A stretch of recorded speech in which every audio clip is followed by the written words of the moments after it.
అసలు ముందు మనం ఆరాధన చేసే మూర్తి అది విగ్రహం కాదు, అది పరమాత్మ అన్న భావన మనకుంటే పరమాత్మగానే ప్రతిస్పందిస్తాడు.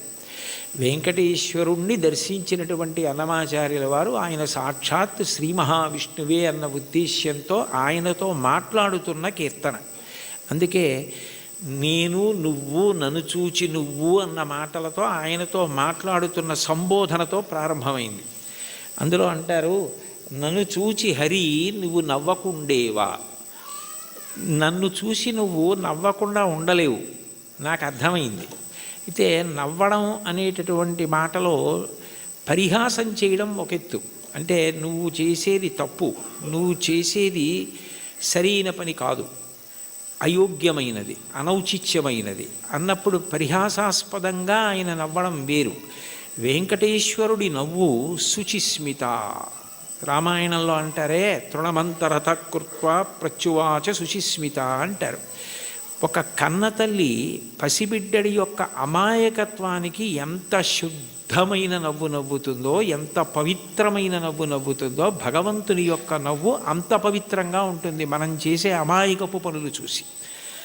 తల్లి ఏదో వేడిగా ఉన్నటువంటి పాయస పాత్ర అక్కడ ఉంటే పిల్లవాడు వెళ్ళి నేను తినేస్తానని పాయస పాత్రలో చెయ్యి పెట్టబోతే, నువ్వు తినలేవురా, అది చాలా వేడిగా ఉంది, నేను చల్లారి పెట్టి పెడతానని చెప్పి ఎంతో ప్రేమగా నవ్వు నవ్వి వాడిని దూరంగా పెట్టి ఉప్పుని ఊది చిన్న చిన్న ముద్దలు వాడి నోట్లో ఎంత ప్రేమతో తినిపిస్తుందో అంత ప్రేమతో నవ్వుతాట భగవంతుడు. అందుకని భగవంతుని యొక్క నవ్వు శుచిస్మిత, మందహాసం, చిన్న నవ్వు నవ్వుతాడు అని.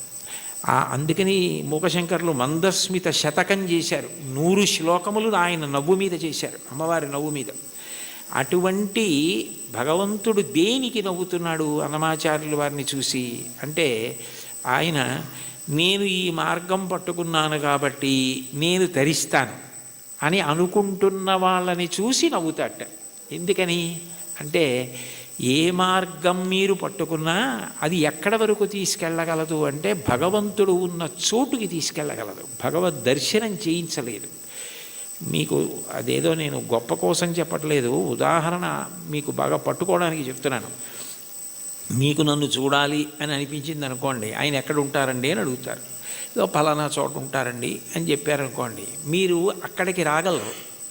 కానీ తలుపు తీసి మా అబ్బాయి ఇవాళ ఆయన ఎవరిని చూడాలనుకోవట్లేదండి, ఆయన ఏదో చదువుకుంటున్నారు, నేను ఎవరిని చూడనని చెప్పారు అన్నారనుకోండి, మీరు చూడగలరా నన్ను?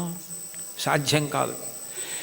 కానీ ఎవర్రా అని నేను అడిగాను అనుకోండి, వాడు వచ్చి నాకు ఏదో చెప్పాడు అనుకోండి, సరే ఉండు 5 నిమిషాలు చూసి వస్తాను అని నేను వచ్చాను అనుకోండి, నేను మిమ్మల్ని చూడాలని వస్తే మీరు నన్ను చూడగలరు తప్ప మీరు చూడాలని వస్తే నా చేత మీరు చూడబడలేరు, మీరు నన్ను చూడలేరు. మీరు నన్ను చూడడం మీ చేతిలో లేదు, నా చేతిలో ఉంది. ఇంత చిన్న విషయమే అలా ఉంటే భగవద్ దర్శనం, భగవద్ అనుభవం మనం పట్టుకున్న మార్గం వల్ల ఫలితంగా వస్తుంది. అదేనా కర్మ అయితే ఈ కర్మ చేస్తే ఈ ఫలితం వస్తుంది అని చెప్పచ్చు.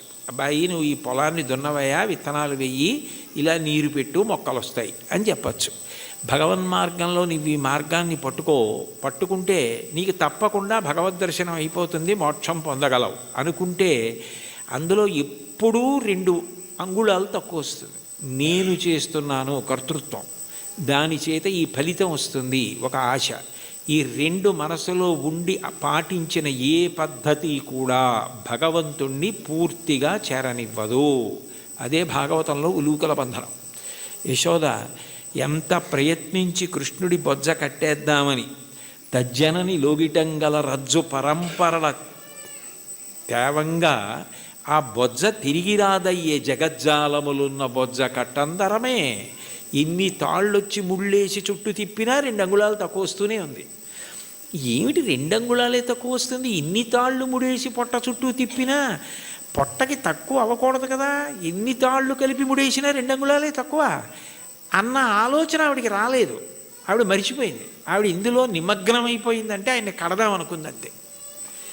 అప్పుడు ఆయన కట్టబడ్డాడు. మీరు జాగ్రత్తగా తెలుసుకోవాలి, ఆవిడ కట్టలేదు. అందుకే వడల చెమటలగయ నొత్తరీయముజార తురుముకున్న విరులు జారిరాల కట్టరాని తనను కట్టెదనని చింత కట్టుకున్న తల్లి కరుణ చూచి. చిక్కడు సిరికౌగిటిలో చిక్కడు సనకాది యోగి చిత్తాబ్జములన్ చిక్కడు శృతిలతి కావళి